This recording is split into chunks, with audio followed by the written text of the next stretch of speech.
Ladies and gentlemen, we're back with another world record showcase. Welcome to the channel, I'm Skratch. This will be another Raid Shadow Legends video, and today we are talking about Hydra clan boss, Nightmare difficulty, and this team, guys, is absolutely busted, okay? Something insane, and will be out of this world for the majority of the players, including myself. But I want to showcase it so you guys have an idea of what exactly can happen in the end game when you kind of like have all the kings and all the queens on the board, basically, you know, and it's just very nasty. How you may notice, I'm not on my account. I'm actually on my clanmate's account, Ziggy, a good buddy of mine, and he actually has one of the craziest accounts in the game. I should be making more videos from his account just to kind of like highlight it a bit more, but my god, just to comprehend the magnitude of his account, right? Look at all these +4 champions, 6-star awakened, okay? And just look at it, okay? It makes my account feel like it's free to play. This Georgid alone, without the helmet, okay, is already 5 times better than mine on my account.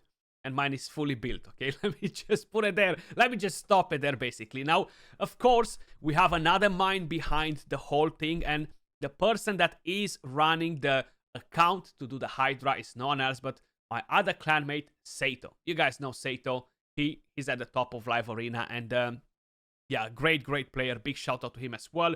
Big shout out to Ziggy for letting me to showcase you the team. And basically, Sato was kind enough to record a run for us, guys, where we're going to be able to see how exactly this is played on Nightmare difficulties. So let's jump straight to the point, and I'm gonna show you builds and everything else that you need to know at the end of the video. Sato was kind enough to record an entire run for us, and I've told you before, this team is very volatile. It requires a lot of tries, you know, and sometimes you're gonna do a whole run and not be happy with the damage and retry it again. So just check it out, basically how he's setting up the team, you know. Let me just move my head to the side a bit.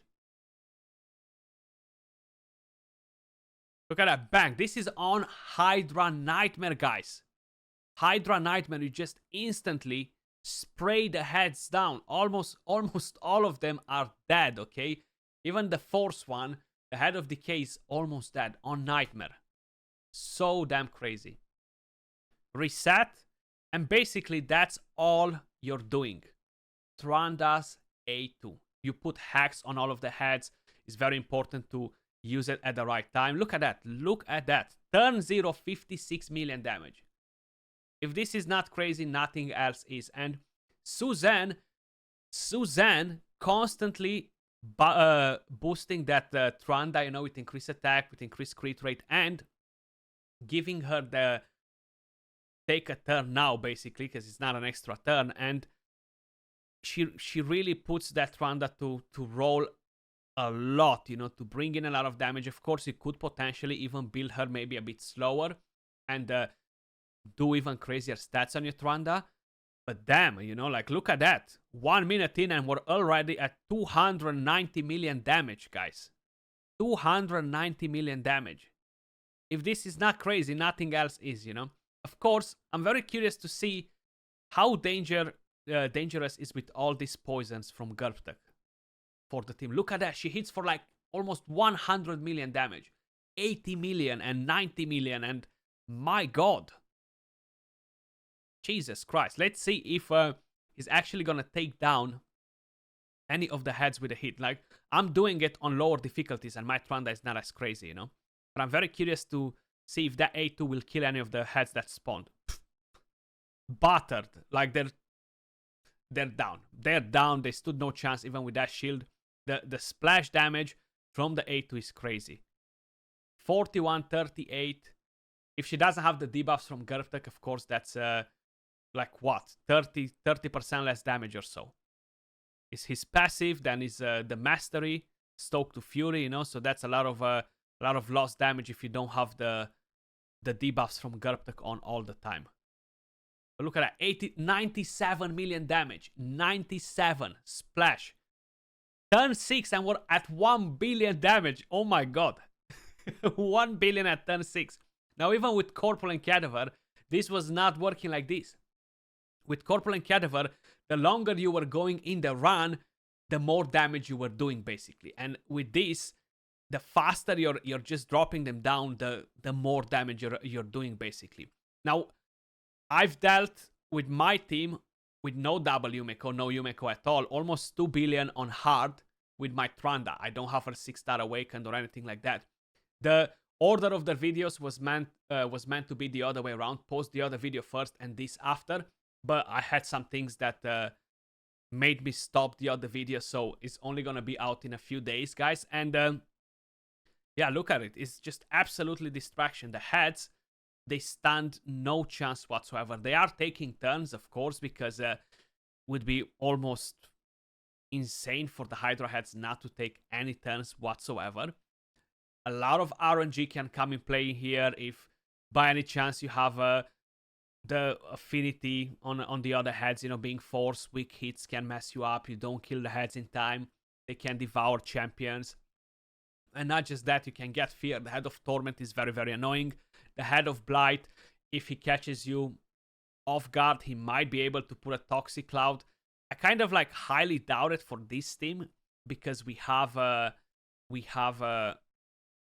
double Yumeko reset, so Gerpter can basically put block buffs at any time, you know. But still, it is a chance for something to go wrong with a Toxic Cloud. And look at that. Boss turn count 15. 1.7 billion. So we're doing over 100 million damage per turn for the moment. 4 minutes in, and he already beat the damage that I've dealt with my team. There we go. So my team on hard took me 1 hour and something for a run, and he already destroyed my damage. And mine was on hard. This is on nightmare. Like, just to understand the scale, the difference from it, it's just very, very impressive, you know, very impressive.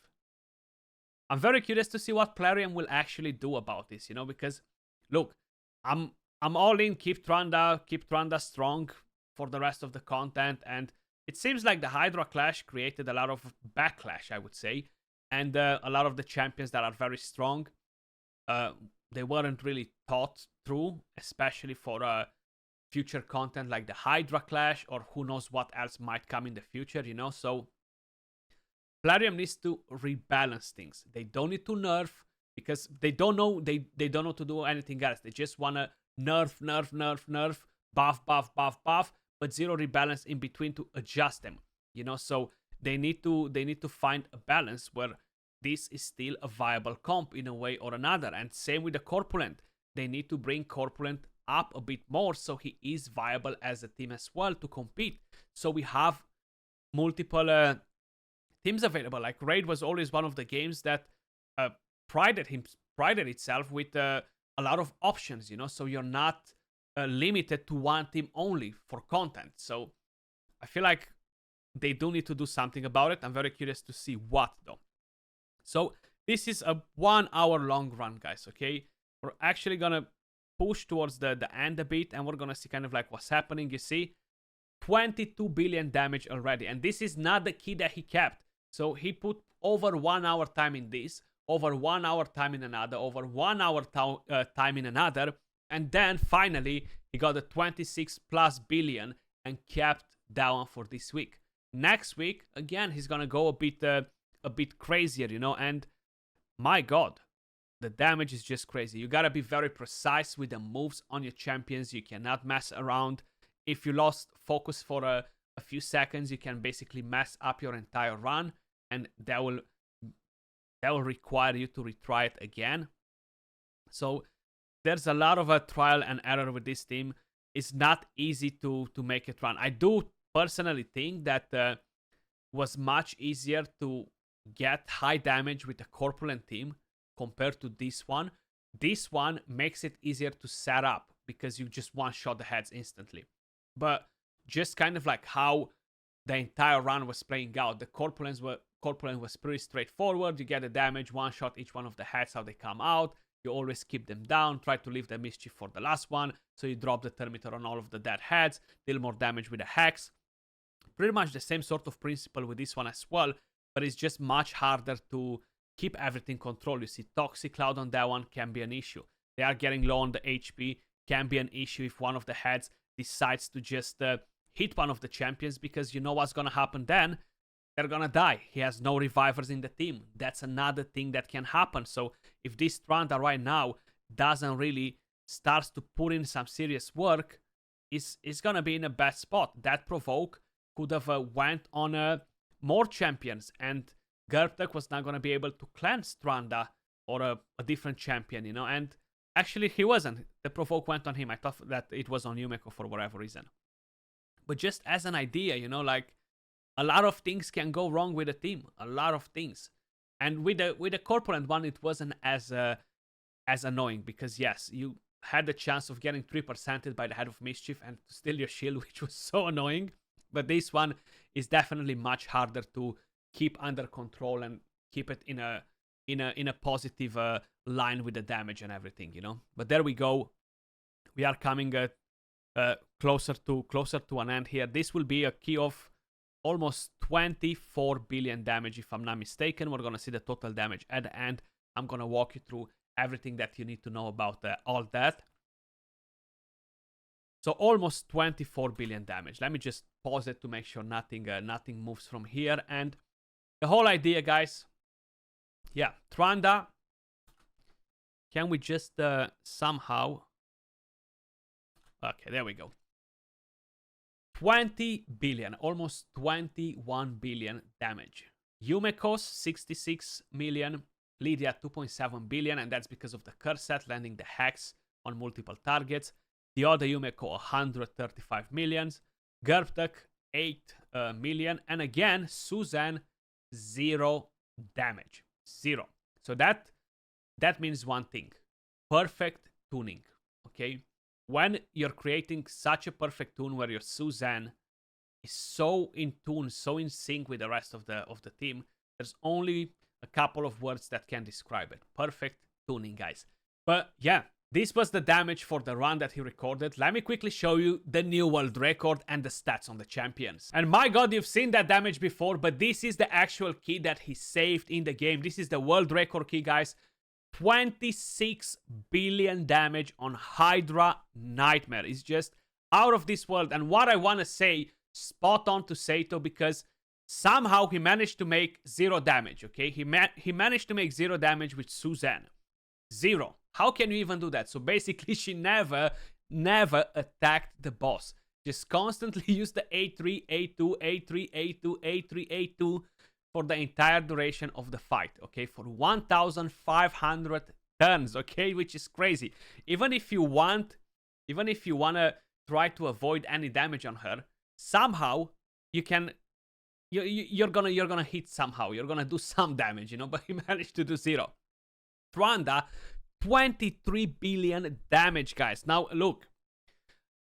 I know W Meko resets each other and stuff like this. This is just completely busted, okay? I'm gonna put it out there. Doing damage like how you've seen it in the video is crazy. And I showcased you stuff like this before. We talked about the Tranda teams, and we're gonna talk more about Tranda teams.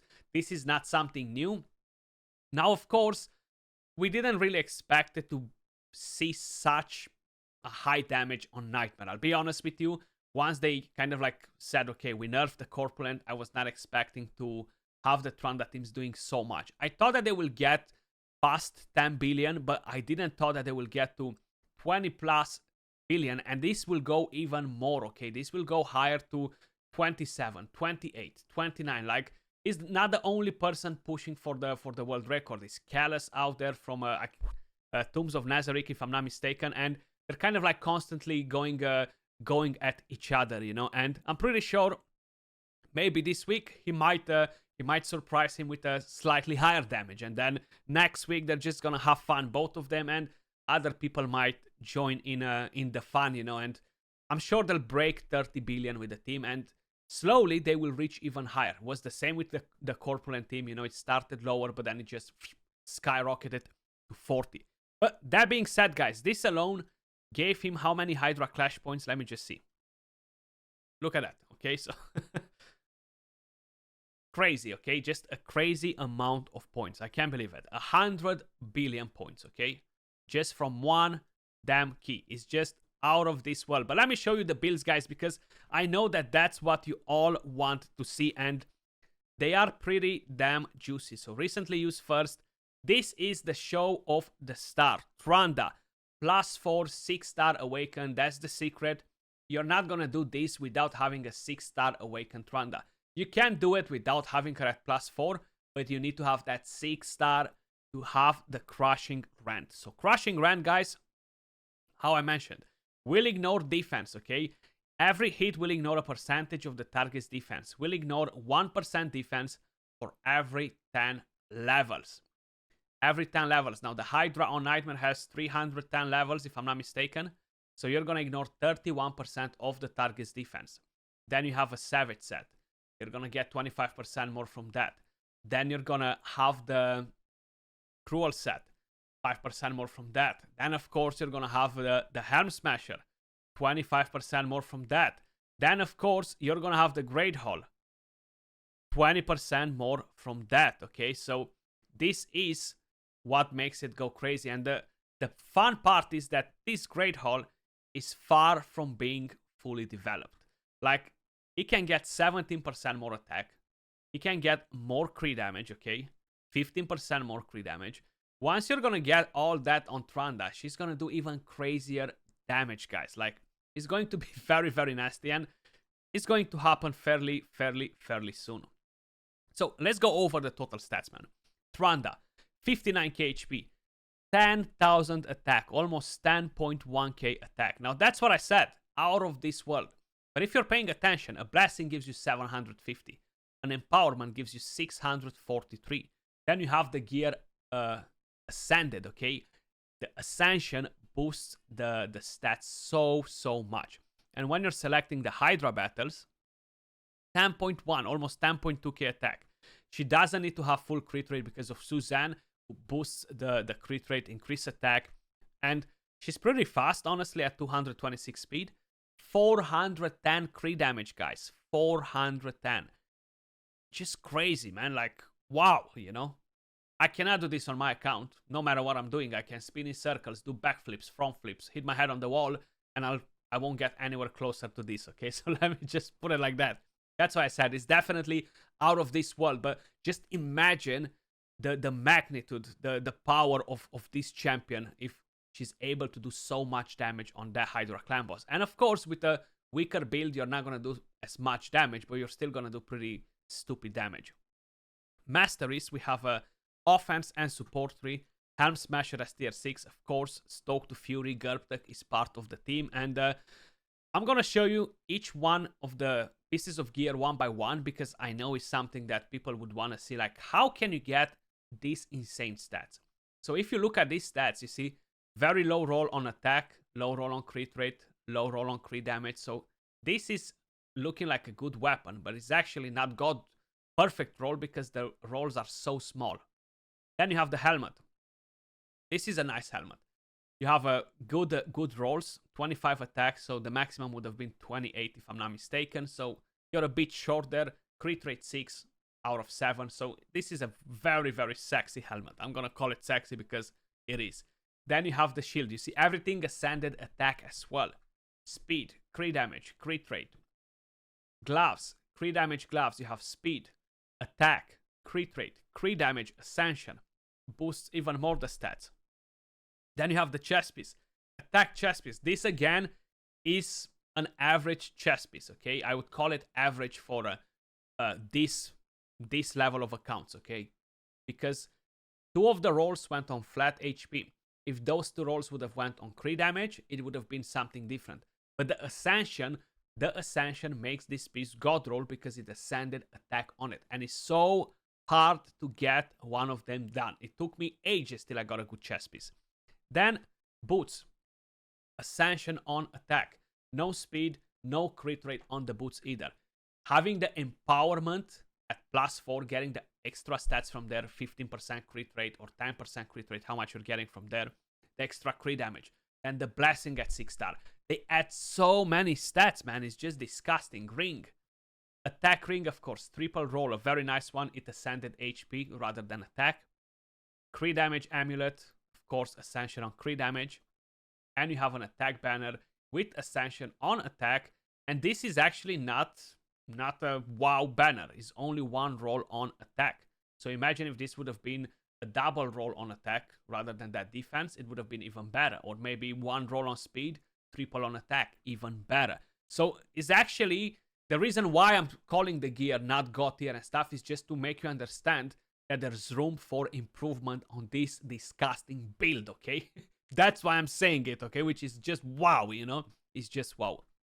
So that's Tranda, guys. Then, of course, you have Lydia. She's on a curse set.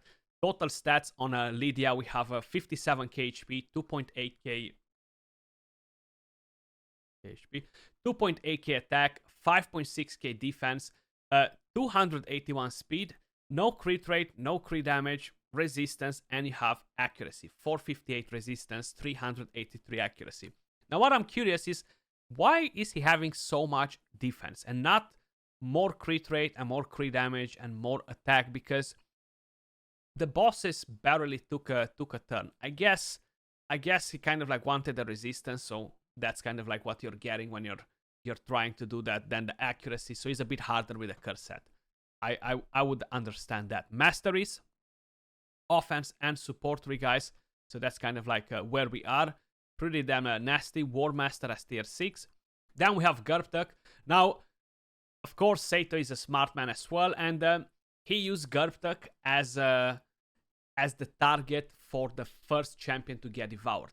How I mentioned, I think in my stream, in my video before as well, the first champion that will get devoured is the one with the highest crit damage. So if he was not going to do this, his Tranda was going to get devoured. So he had to make Gerbtuk with a lot of crit damage. He's built on a Swift Parry set with a crit damage set. Total stats, 53k HP, 3.1k attack, 4.1k defense, 249 speed, 74 crit rate, and 398 crit damage. Once I'm gonna add the Hydra battles, you see, he has slightly higher crit damage than Tranda, you know. And the rest doesn't matter as much, guys. Yes, the speeds, keep in mind the stand speed. It's annoying that every time I need to click on this area bonuses for each one of the champions, but it is what it is. And masteries, we have defense and support 3, so no War Master. It's actually going with the accuracy here. Then we have Suzanne, triple speed sets, double refresh accessory, and we have total stats on her: 66k HP, 2k attack, 4.3k defense, 390 speed, 459 accuracy. She will land the decreased speed, which will be very, very helpful as well with the Hydra heads, you know. And you do have the extra 10 speed from the Great Hall, so roughly around 400 speed. Masteries, you have defense and support. Eagle Eye as tier 6. And then we have 2 Yumekos.